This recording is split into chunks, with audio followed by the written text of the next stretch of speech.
In another prayer, it is said, "My dear Lord Krishna, best of all the Kuru dynasty, you are so impartial that even if your enemy is qualified, you will reward him. And if one of your sons is a culprit, you will chastise him. This is your business, because you are the supreme author of the universes. You have no partiality.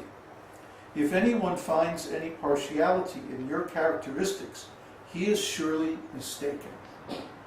Just like there was this nonsense book, When Bad Things Happen to Good People.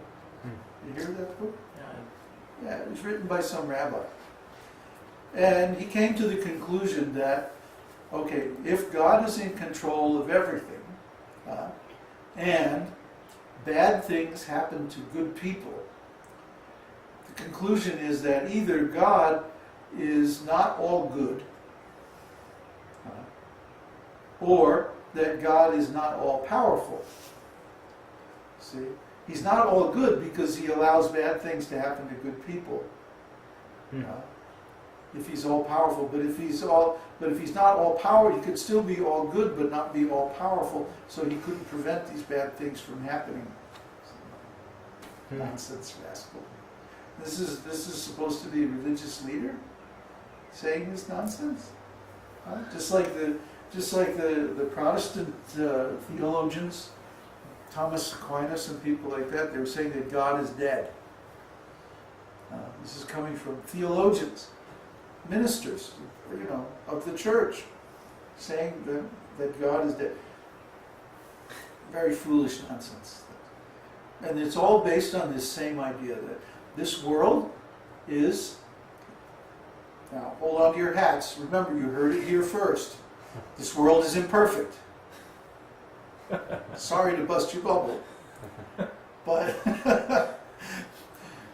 this world is full of all kinds of nonsense.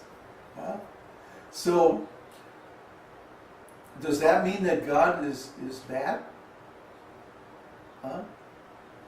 No, it means that we are bad. We are bad, therefore we get put into a world where bad things happen. It's very simple, Just like if someone commits a crime, then he has to go to jail. And in jail there are all kinds of bad people and all kinds of bad things happening. But that's to be understood because the place is full of criminals. So when someone does a criminal act, then the state, their responsibility is to protect the other citizens who are not criminals, who are good people, so they have to put these criminals away somewhere where they can't do any more damage, at least to the other people. So they put them in the jail. So then, similarly, Krishna takes the living entities who are in a fallen state, who have deviated from his program, into this material world. And because the material world is designed in a similar way as a prison house, there's so many restrictions and so many limitations, and so many blocks to our progress in this material world that you can't do anything you want here. There's so many difficulties. Maybe you make a little progress and then you hit some obstacle and you have to stop, and so on and so on. So many problems. And of course there's birth and death. That's the biggest problem. So why does Krishna put us in this world? It's because of us. It's not because he's mean. It's not because he's vindictive. Is to protect the pure devotees in the spiritual world from our nonsense. I think they're all gone now. Hopefully. Yeah. That was funny. I was doing the kirtan, and I feel this tickling. What's this? Anyway, now we know it's organic, right? Very fresh. Really, they were just picked a few minutes ago. So, he puts us in this world because actually this is the world that we deserve to be in. And as long as we want to stay in an impure state, As long as we want to remain selfish, self-centered, as long as we want to complain about the way Krishna is managing everything, then we can just stay here as long as we like. This material world is going to be around for a long time. So we can just, stay forever. But if we get tired of this nonsense, there's a program now to go back to the spiritual world. And to do that, we have to cleanse ourselves. It has to be done to ourselves, by ourselves. The spiritual master can give some instructions. The scriptures, they give so many instructions. Krishna speaks the Vedas and gives so many processes for self-purification. But in the end, we are the ones who have to sit down and do the work. It's not going to happen otherwise. It's not that we can just sit there and, listen to somebody speak or just read the book and somehow magically we'll become pure devotees. No. There's a lot of work to do. Like one of my disciples is discovering that as he advances in spiritual life, his personal defects become more and more and more obvious. He was thinking, oh, maybe I can hide them, or maybe they'll go away by themselves and I don't have to do anything.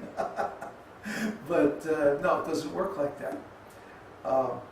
And of course, when you're in close association with a pure devotee, the thing's going to come out and be very, very obvious. Just like a spot on a white cloth is very, very obvious. So in the context or against the background of a pure devotee's consciousness, these things are very, very obvious, just glaringly obvious. And of course, people don't like to see that. So they try to think some excuse how they can go away and save face, right? So, oh yeah, well the guru, he's got so many bad qualities, and he talks with a Jersey accent, and really, people found fault even with Srila Prabhupada. But of course, there is no really fault in the spiritual master. The fault is in the disciple. The fault is always in the person who is being instructed. At least in the case of a bona fide spiritual master. So that means this process is something that takes a long time, requires a lot of knowledge, and a very fixed determination, steadiness over a long period of time. Actually over a whole lifetime.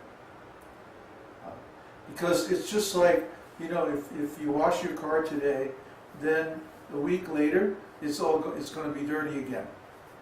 You see? So you have to wash the car regularly, otherwise it slowly becomes covered over. And the same thing is true of our consciousness, because we're in the material world, we're in association with so much nonsense. If we don't clean the mind and heart regularly every day by chanting the holy name, then gradually so many impurities will pile up and will become harder and harder. Oh, poor little guy. Become harder and harder to restore our consciousness to its original purity. So the best thing is to perform this devotional service in a regulated way. Make it a habit every single day.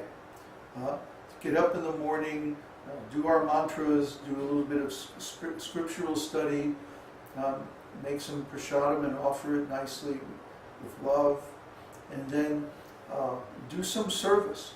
Do some spontaneous, unasked for service on your own initiative every day. I was just reading this wonderful shloka. I'm working on a play about Lord Chaitanya that we're going to produce in India as a video and as a stage show, this and that. And one of the prayers is very nice. Lord Krishna is contemplating appearing in this world as Lord Chaitanya. And he quotes a verse from some Purana which is given in Caitanya-caritāmṛta. And Krishna says, the process of regulated devotional service leads to liberation in the Vaikuntha planets and complete cessation of material existence. However, such devotional service based on rules and regulations does not satisfy me fully.